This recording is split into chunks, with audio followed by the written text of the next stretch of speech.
কম খরচে সুন্দরবন ভ্রমণ করতে চান তো সরাসরি চলে আসুন ঝড়খালিতে।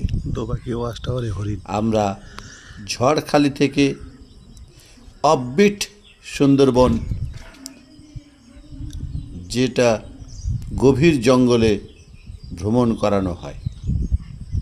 সরাসরি আপনি কলকাতার থেকে আসতে পারেন অথবা শিয়ালদার থেকে বাই ট্রেন ক্যানিংয়ে 1 ঘন্টা 15 মিনিট, ক্যানিং থেকে by bus, by magic, by auto, by private car Jharkhali আসুন।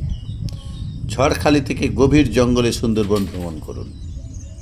আমরা সমস্ত রকম ব্যবস্থা করে থাকি। 1 নাইট 2 ডে অথবা 2 নাইট 3 ডে। সরাসরি যোগাযোগ করুন।